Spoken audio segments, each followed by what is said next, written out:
Olá, graça, paz e alegria. A porção de hoje recomendada para a leitura da Bíblia em um ano no plano sequencial é 2 Reis do capítulo 14 ao capítulo 16. Uma passagem completa de histórias, basicamente. Como já disse em outra mensagem desta sequência, separadamente, cada porção menor do texto, desse texto completo da nossa leitura, pode até render algumas mensagens, mas numa meditação nos moldes que nós estamos fazendo nessa sequência, aí é um pouco diferente. E eu nem posso fazer aquele nosso resumão, porque o texto acaba sendo um grande resumo. Ele já está teoricamente bem resumido, com teoricamente poucas informações de ações e falando de vários reinados. Sempre lembra que em outros textos estão a obra completa de cada um dos reis, ou pelo menos mais atos de cada rei. Por isso, então, eu citei que o texto em si já seria um grande resumo, porque teria mais detalhes, teoricamente, em outra obra. Assim, a leitura do texto é basicamente a mensagem em si. Mas, pastor fala pouco, eu vou fazer alguns destaques. 1. Nós estamos nos aproximando do fim da história do reino de Israel nessa sequência de reis. Ele vai primeiro para o exílio, ele é desmanchado primeiro, cooptado primeiro, a sua terra é invadida e outras pessoas passam a morar ali. Então Israel vai ter problemas antes de Judá, e nós estamos já chegando perto desse momento. 2. Em Israel nós temos mais reis que foram maus aos olhos do Senhor que em Judá.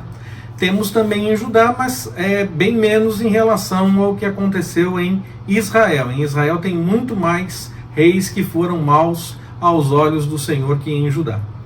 3. Acás, um dos que foi mau em Judá, era idólatra. Confiava mais em acordos políticos e até mesmo a casa do Senhor ele preferiu mudar para ter um altar igual ao de outras divindades de outros povos. Muitos acham, é uma situação muito presente em nossos dias e eu fico muito preocupado com isso. Muitos acham que podem copiar alguma coisa de outra religião e adaptar para a nossa fé, para a igreja, mas o caminho do Senhor, quem mostra é Ele. Não é esse exemplo de outro povo, de outra fé, de outra religião que pode nos dar. Talvez o exemplo das pessoas, do compromisso das pessoas, nós possamos parar para pensar, poxa, eles têm compromisso, mesmo que a gente saiba que não esteja adequado de acordo com a vontade do Senhor, eles têm compromisso com o que eles estão fazendo. Mas a ação em si, o que de fato eles fazem, isso não pode ser exemplo para nós. Porque quem nos diz o que deve ser feito é o Senhor, e não os outros povos. Nós estamos fazendo exatamente o que os textos do Antigo Testamento dizem que não era para fazer, que é misturar, fazer a doutrina de Balaão. Ainda que se faça alguma adaptação, sempre se buscou o exemplo no lugar que não direto na vontade do Senhor. Nós temos que saber a vontade do Senhor. Então, antes de buscarmos em outros grupos e adaptarmos, nós devemos buscar no Senhor. E nós devemos, sermos o exemplo para os outros de quem busca e obedece à vontade do Senhor. Desconfie dessa busca por exemplos adaptáveis de outras expressões religiosas, porque a nossa fonte não é o exemplo religioso dos outros. A nossa fonte é o Senhor, é a busca pela vontade dele. 4. Em Israel, geralmente uma conspiração que levava à morte do rei permitia ao conspirador ou algum líder destacado naqueles dias o direito de assumir o trono, mesmo que mudasse a família, mesmo que mudasse a dinastia. Em Judá, tirando aquele período do reinado de Atalia, a dinastia de Davi esteve no trono o tempo todo. E o herdeiro dessa dinastia, da casa de Davi, da sequência da genética de Davi, da genealogia de Davi, ele estava sendo preparado, escondido dos olhos de Atalia, ele estava sendo preparado para ser rei, porque ainda era muito jovem quando tudo aconteceu. Então, mesmo com conspirações que aconteceram também, nós temos em Judá também conspirações, nós lemos no texto isso, algum herdeiro da família de Davi que assumia o trono. Não havia mudança como havia em Israel, sempre mudando a família.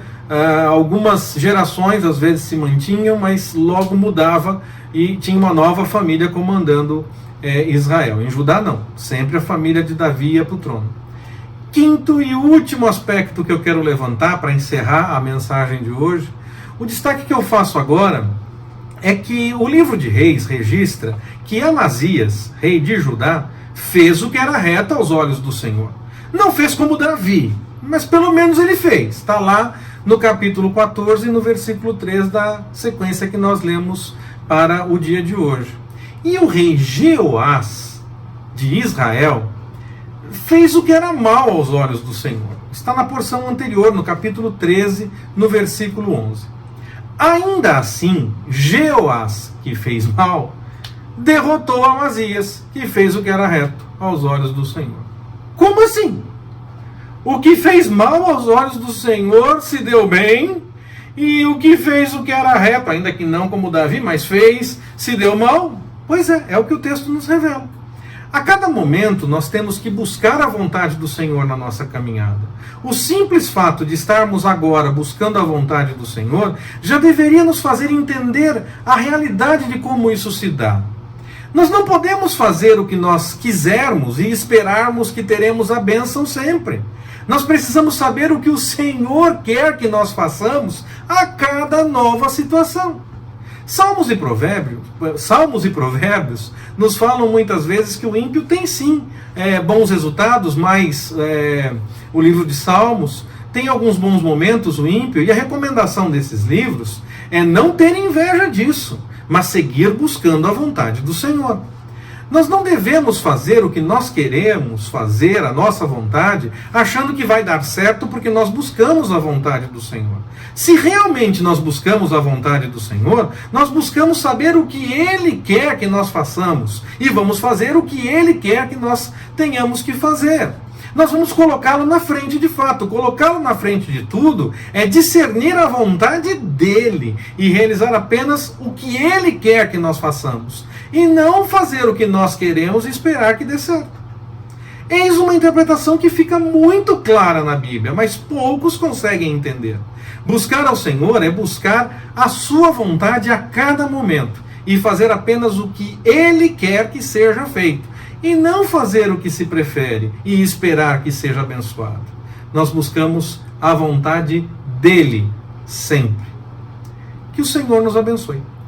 Forte abraço, até mais, permitindo o Senhor.